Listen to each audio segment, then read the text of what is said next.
Okay, so before we start your assessment task with the verbal questions, we'll just again let you know that this is a mock assessment and you will be given a satisfactory or non-satisfactory score, but there will be no real formal score or result of competency or non-competency will be issued. So does that make sense? Yeah. So no, if it was competency, no real unit of competency will be issued to you legally. Okay, so we'll move on to the assessment task now. Can you hear me okay? Yep. Yes, okay. Just let me know if it's breaking up or if it's hard to hear me. Okay, so I have task 6, which are the verbal questions. And I have it in front of me. So excuse me while I look down. It's just easier if I have it printed in front of me for me to read it and write it all down rather than looking on the computer. So yes, while I'm not looking at the screen, I'll be looking down at the sheet. So do you have any questions before we start? No, that's a good. Yeah. No? Okay. So I will ask you a series of questions and I will give you time to answer the questions at the moment, and you'll verbally give me the answer and I'll write them down for you. Okay. Okay. So question 1 is, tell me about how you promote healthy eating. Include the following information in your response. So how you engage children in conversations and experiences that promote healthy lifestyles and good nutrition. So in our centre service, we have our own veggie garden. So the children get to come out, tend to it, and then they choose the vegetables or fruits and then cut them up for afternoon tea. And then they all do taste testing to see how they taste or smell. And then we talk about the benefits of what they do for our body and why they're important to eat. Okay, great.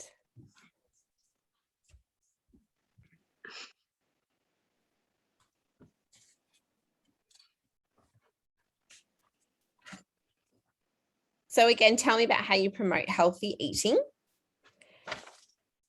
And so how you role model, support, reinforce. Role modelling.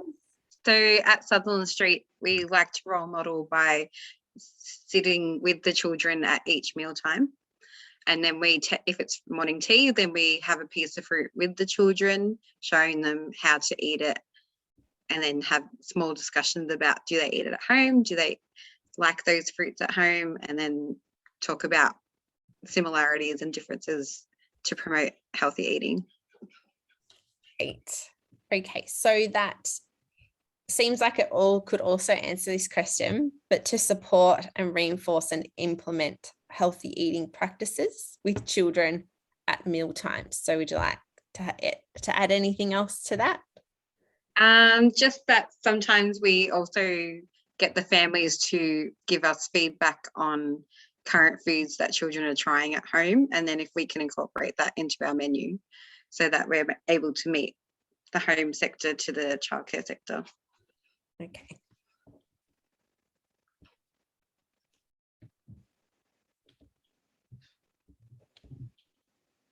Okay, so the next one is how you ensure that children have ready access to water and are offered healthy food and drinks regularly throughout the day.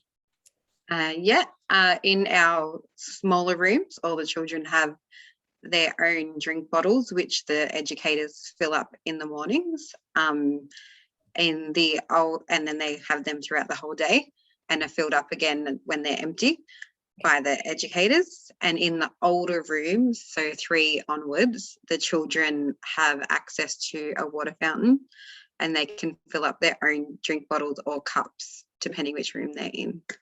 Okay. And for food? for food, access to food. We do have a fruit bowl in all the rooms, but they're only accessible by the 3 and up. In the other unders, then we have the educators are asked by the children if they're hungry. Okay.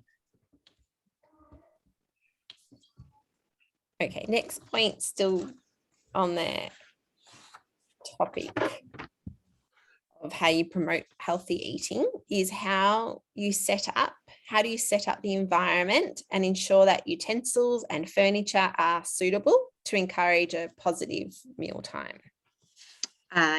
So at Sutherland Street in the over 3s, the children are in charge of setting their own places. So they have a placemat, and then one child will be in charge of handing out all the utensils to the children. Another child will be in charge of handing out the plates. And then the educator will come to each table, and then the children will serve their own food. Okay, so on to question 2 now. Okay. Question 2 is, within the scope of your own work role, describe how you ensure that children are provided with food and drink consistent with the healthy eating guidelines. So at Sutherland Street, we have a 4-weekly rotational menu, and every meal has meets each child's daily food intake, whether it be the requirements of dairy, fruit, veg, meats, just ensuring that they have the correct amount each day. Okay. And we have to implement that by all of us educators need to ensure that each child is offered every item of food, even if they choose not to eat it, but at least they're getting offered it. Okay. Thank you. Can you please give me an example of, in your work, when you have had to read and interpret any food labels or other information about food contents? Just mainly in regards to families that are new to the centre and have dietary needs, then we have to go through what our menu is and if those children are allowed to have those foods, just because some have different ingredients that their child may not be allowed to have. Okay, thank you, Rachel. Okay, we'll move on to question 3 now. Describe how you ensure that children's individual needs and dietary requirements are met consistently. I guess that goes back to our 4-week rotational menu. So Sutherland Street tries to make sure that consistently over each week, every child is given the dietary requirements in the food that we offer. Yeah, thank you, Rachel. That's great. Okay, so list 3 types of food preferences or requirements requested by families. As in the main things that they request for their children to have? Yeah, so it could be that, or it could be any intolerances or allergies also. Yeah. So, I mean, Sutherland Street, we're a nut-free, egg-free centre, just because that's the high end of allergy foods. But I guess the main things that the parents ask us to make sure that they have access to is different types of milk because of allergy and dietary needs. And same with breads. We have to make sure that we have various different types of breads to support all the children's needs. Okay. I think that's it. Yes, that's sorry. Thank you, Rachel. Okay, so we'll move on to question 4 now. So question 4, list 3 food allergies. So fruits, nuts, sorry. Yeah. And dairy. Great. That's perfect. That's great. Okay. Next is list 2 food intolerances and possible reactions for each of those?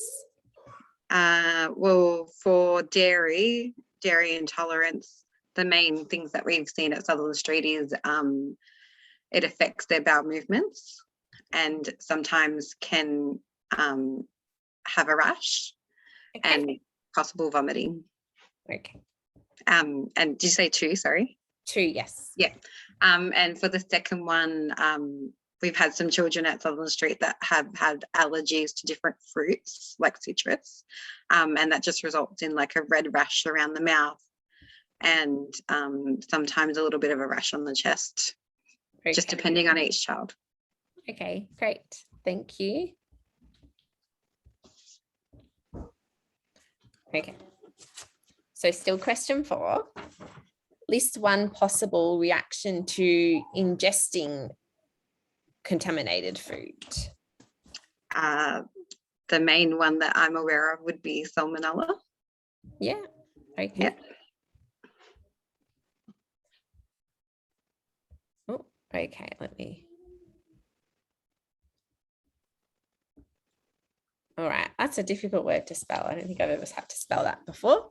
So list the strategies in place to minimize the risk to children with severe allergies, so anaphylaxis. And so at Sutherland Street, we have very strict process in the kitchen where the food's mainly handled, and we have various chopping boards to eliminate that. So for children that can't have citrus, then the fruit is cut up on a citrus only board. We have a chicken only board, red meat, like it's very divided in the spaces. The educators all have to wear gloves to ensure that there's no cross contamination of the food when it's being served, and children with their own allergies have their own food served separately to the rest of the children. Okay, thank you. All right, well, moving on to question 5. So we do have up to question 11.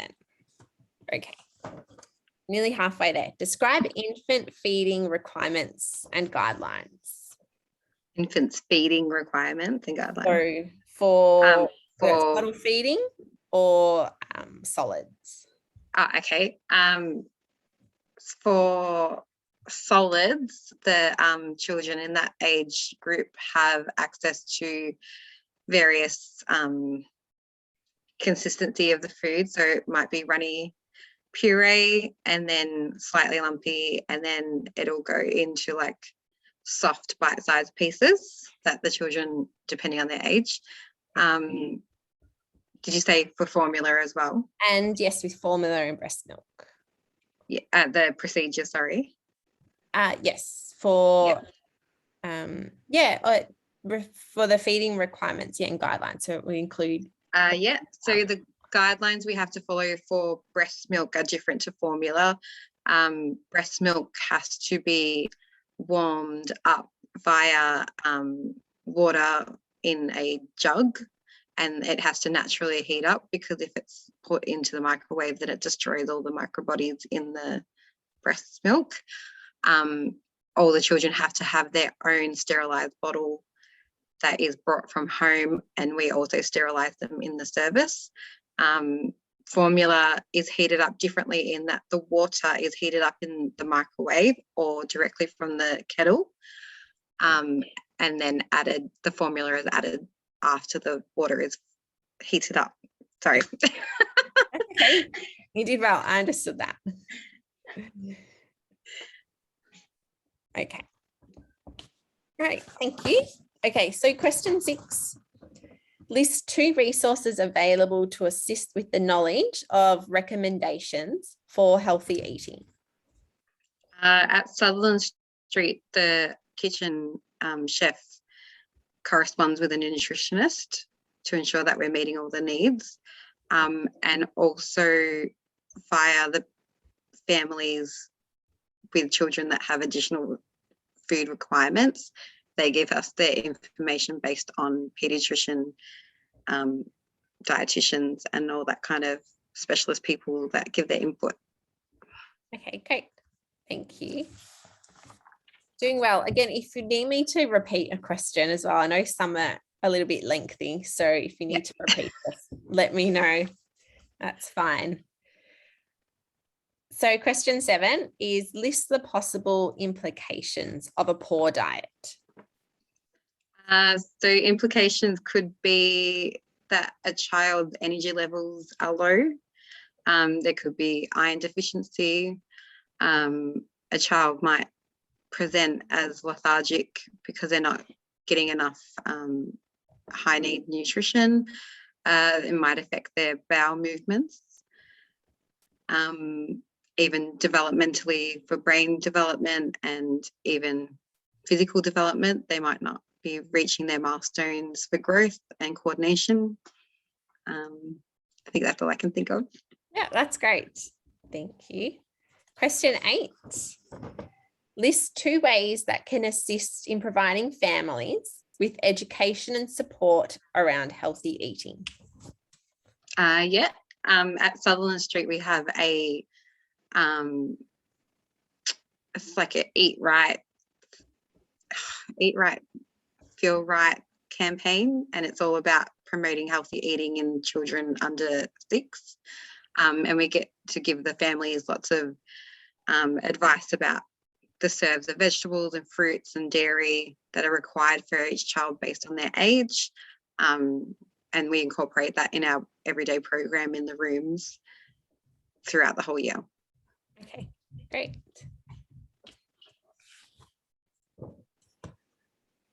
Okay, so question 9. So tell me about a time when you have contributed to the menu development at your service. So at Sutherland Street, our director likes to review the menu every 6 months because we have an alternating menu of a summer menu and a winter menu. And when they provide, our director relies on us to give feedback on the meals that the children are enjoying and not enjoying. And then the ones that they're not enjoying, then we try and work out what we could replace it with through ideas at staff meetings. Okay, great.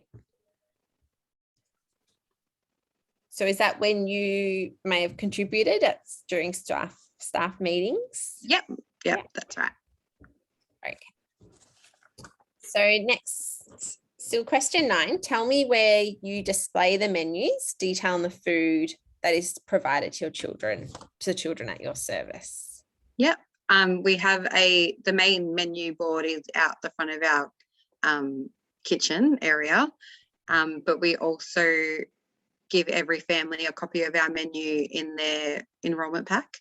And we have a display in each of our rooms in our kitchenettes to show what foods are happening for that week. Okay. Question 10. So list or tell me your services, policies and procedures and national guidelines relating to food handling and storage of food.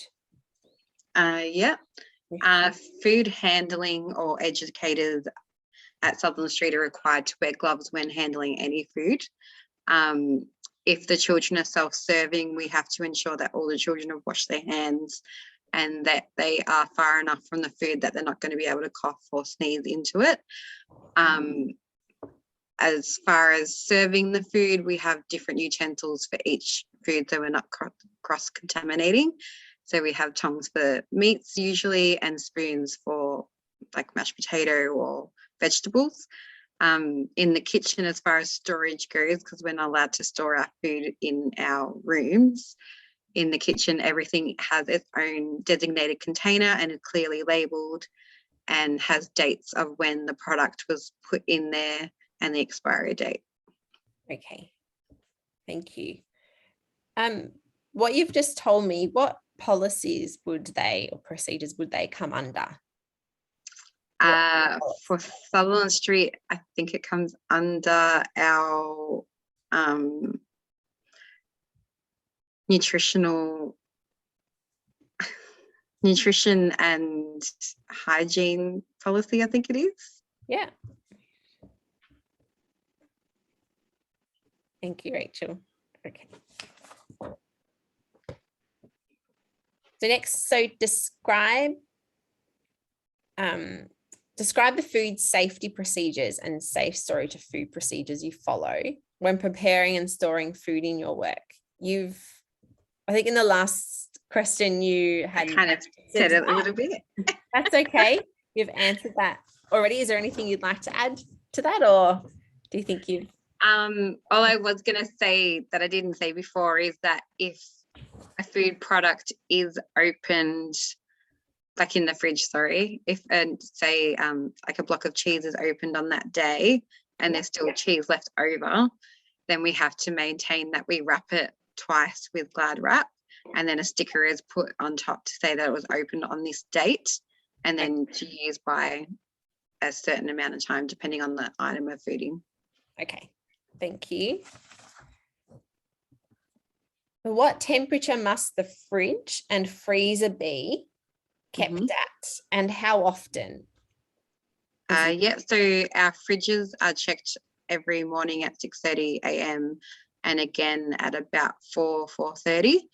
Our fridges are meant to maintain under 5 degrees. Our freezers are meant to maintain at -18. Okay. Thank you. The next, what temperature must food be heated or cooked to? So at Southern Street, our policy says that our food is meant to be heated to 75 degrees. But our personal policy says 80 degrees. Okay.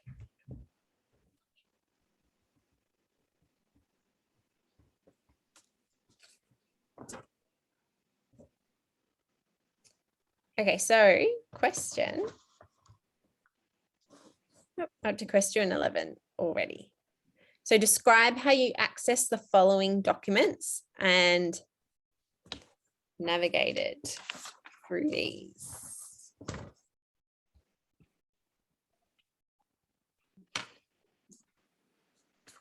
Okay, so there was one more question 12 on the next page. I didn't see that over. So let's go to question 11.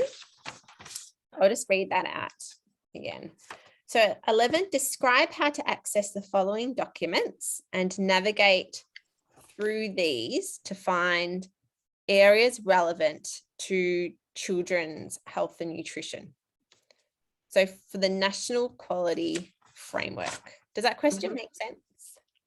So you want me to tell you where I would go to get access to like the NQF? Yes. So at your workplace, yes. Where would you find? So at Sutherland Street in our staff office where we do our programming, we have a hard copy of the NQS on hand to access, but you can also obviously access it online through the DHHS portal. Okay. And the National Quality Standards? Same thing. We have a hard copy in our office. But again, if we get stuck, we can also access it on the department website. Okay. And the Early Years Learning and Developmental Framework? At Southern Street, every room leader has their own copy, which is kept in their programming file. But again, you can also access it on the online portal of the department. Okay. And so you're able to find the areas relevant to children's health and nutrition inside those documents. How would you find?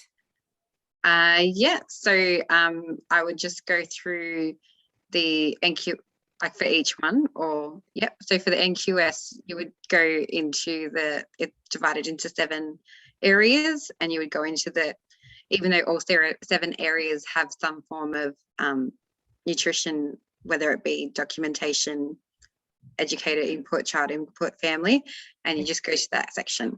Same for the EYLF, it's spread across all 5 areas, so you can find some form of nutrition in each area. Okay, thank you, Rachel. Okay, last question. So tell me about the United Nations Conventions on the Rights of the Child and the code of ethics and how these to relate to children's united health and nutrition. Yeah, so rights of the child and the convention policy ensures that all educators in early childhood are giving access to healthy, fresh and dietary requirement food for all children, regardless of where we are, and making sure that we're meeting their needs based on allergies, family choice, because we have a few families in our service that are have different cultures, so we have to be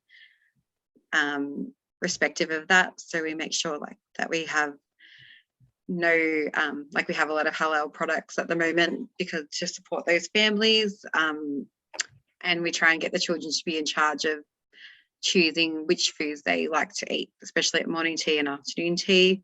And on sandwich day, the children are proactive in making their own sandwiches in the kinder room to show that they've got the choice to be healthy. Okay, great. Thank you so much for Rachel for that. So I will go through, that's all finished, the verbal questions. So I will go through them and mark it off, and I will provide feedback for that assessment task within the training, Bright Shores training policies and procedures, say within 4 weeks. So I will have that back to you within that time with feedback on the verbal questions and your satisfactory or non-satisfactory result. Thank you for that. So now that assessment tasks, the task 6 is complete and we've gone through to make sure that we have all your assessment, all the other tasks, we've seen that.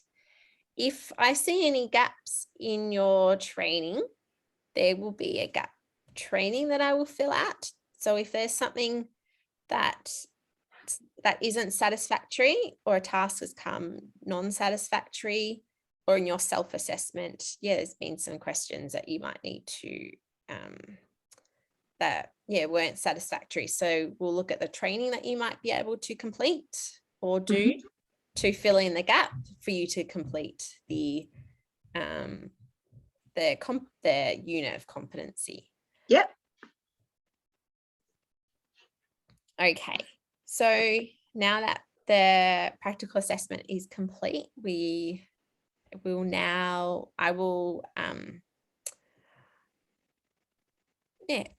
I will send you after this the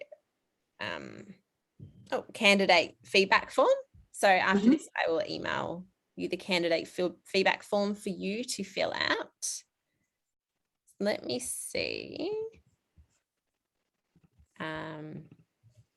I will just show you what that looks like.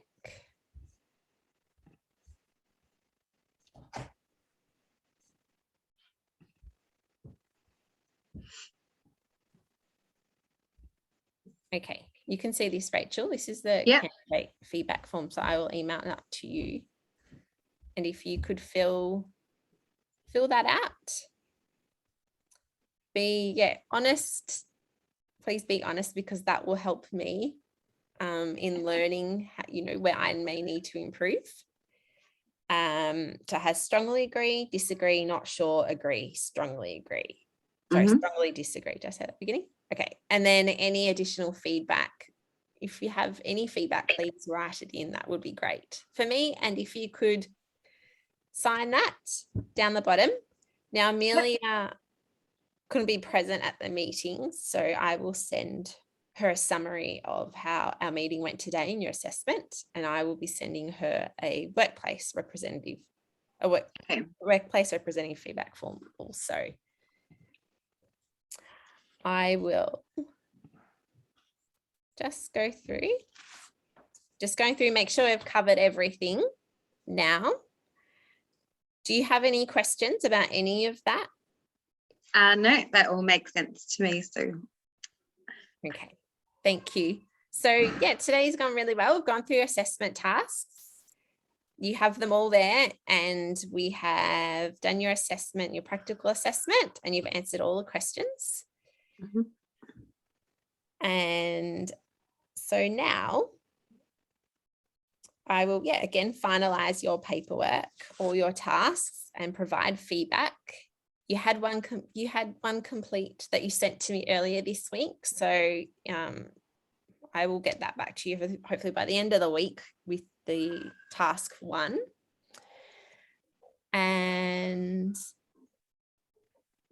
I think that, is all. So if you don't have any more questions.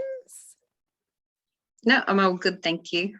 Okay, great. So then when I have completed your assessment task, just one last thing again, I will come back with you with your final result of the unit, whether you come as competent or non-competent. And again, it's not a real result, so you won't be really issued the unit of competency. Yeah. And that is all. So if you have any questions, feel free to email me again until I've come back with you with any, with your feedback and your result. Okay, perfect. Thank you so much, Tammy. That's okay. Thank you, Rachel. Bye. Bye.